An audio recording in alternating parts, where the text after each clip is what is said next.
G'day everybody. Alabar Jones here. Welcome back to the show. I'm the leader and the founder of the EarthGuard Astral Projection Group. Um, Today's mission, wow.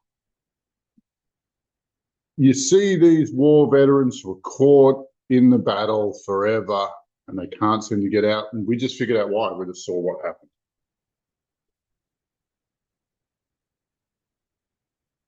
So these poor guys who've been reliving those moments over and over and over and over again.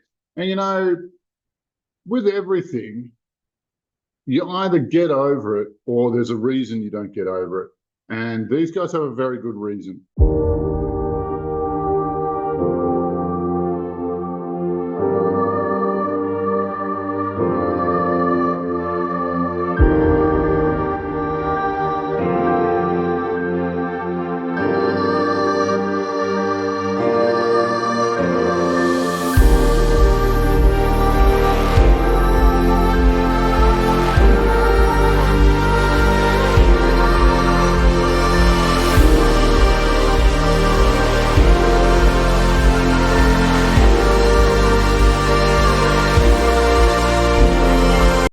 So what we found was a device specifically designed to keep war veterans in their highest turmoil, in that moment of time where they're in the most pain, where they're the most tested, where things were the ugliest, and they're forced to relive that moment over and over again.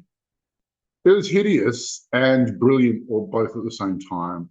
I was actually impressed by what the dark side had come up with here. And when we get to the end, you'll see that you'll see why. Now, when somebody has a bad experience, they can think about it, they can feel about it, and then they get over it, unless you have something re-stimulating that event, that emotional event, over and over and over and over again, to just keep sticking their finger in the wound as it's healing so that it never does. And that's what this prison was all about. It was spherical and stone walled, and all of the minds that were caught in this trap were in there forced to relive just that same moment over and over again. The one that we looked at, just the first one we looked at, was a commander who's still in the vehicle and he's crying and he's banging his head on the walls and going, I promised them all they would go home. And, some poor guy was just reliving that every morning and every night. And, in that sort of situation, substances look good. They look really good, because how else are you going to get it to shut up? And, that's the kind of relentless torture that demons produce.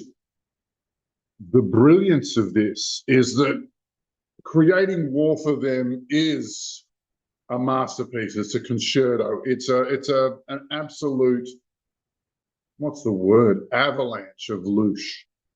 This is where they collect so much pain and so much suffering of so many different types. And, being near to death during war is a very painful experience, and it creates a lot of loosh. But the brilliance of this prison is that they get to keep them in that moment where they're producing their highest quality pain, their richest loosh. And then they relive it, and then they keep them in that moment forever and ever and ever and ever and ever. Even after death, the soul is still captured there, still producing that same feeling of, oh my, yeah, well, I couldn't even pretend to imitate what's going on with it. But they've found a way to continue that special moment of pain forever. And that's what made this construct brilliant. Now, there was a large part of it on Earth, and we managed to free all of the minds that were in there, and we put them through a tunnel where they were filtered and cleaned step by step before they were released to one of Gaia's rehab dimensions. And then, of course, we blew up the facility because we do that. But, what it started to get interesting is looking at the infrastructure around it. Who's the beneficiaries of this loosh? Where is the loosh going? And it's managed from Mars, and Mars, the character of the planet, begat the god of war. So just think about that. Mars, the connection with war. So the god Mars is the god of war, and he's born on Mars. He is the intelligence of Mars. Like Gaia is the intelligence of Earth, Mars is the intelligence of Mars. And so he was involved, and so was the moon. It was more or less being managed, and they were recruiting and drawing people into this trap from Mars. They were doing, they had a whole system there, a handful of grey aliens doing it. It's kind of silly. But the really interesting one was the connection to the moon, where all of the loosh was going. And it wasn't going to anyone in particular. It was sort of like a slush fund for emergencies and creations that demonkind, well, needs immediate funding for. And immediate resources for would probably be a better word. But yeah, we went ham on that, and we destroyed and captured and eradicated and dissolved all of the spirits involved and all of the infrastructure. It was a very, very impressive piece. But there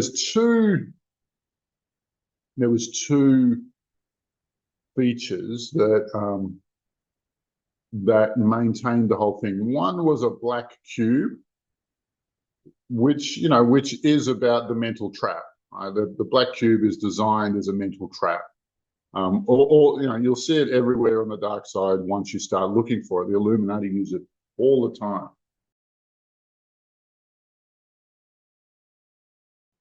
The other big thing was the projector. Now, someone had to project this idea out there. And what they had was what we think was a cloned pineal gland. It was either harvested from an original person or cloned for this purpose, or grown in a lab for this purpose.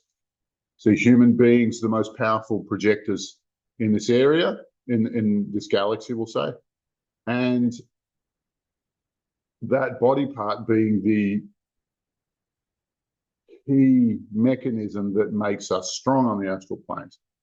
And so for them to clone it and then have it running this program, for a demonic mind to run this program, it was probably too smart, too complex, and too sophisticated. But when you think about it, it actually had a human pineal gland hooked up to a machine, projecting this world, creating this trap. Absolutely brilliant. Like, I was impressed. And, I've seen a bit on the astral planes, but, it does tell us what we suspected is that of course, they're trading in human body parts. Of course they are. Why wouldn't they? But here's one where they deployed it themselves, just for a loosh collection trap, and a very good one. I also suspect they have one for rape, where if you have been raped, you will relive that experience over and over again, thanks to a very similar construct. As usual, our team will be hunting that shit down quick smart. I don't expect that to last a week. But what comes next is that those veterans who gave a lot, fighting for their country, fighting for their flag. Well, look, they might just be able to get on and live their lives. They might actually be able to get over it and move on. Since they've been released from a very sophisticated device that forces them to stay in that moment. So for all you veterans, thank you very much for your service, and we appreciate you. And at the end of the day, we hope this makes your life better, particularly for the ones who are the most trapped in this way. My love to you all. May the force be with you, and bye for now.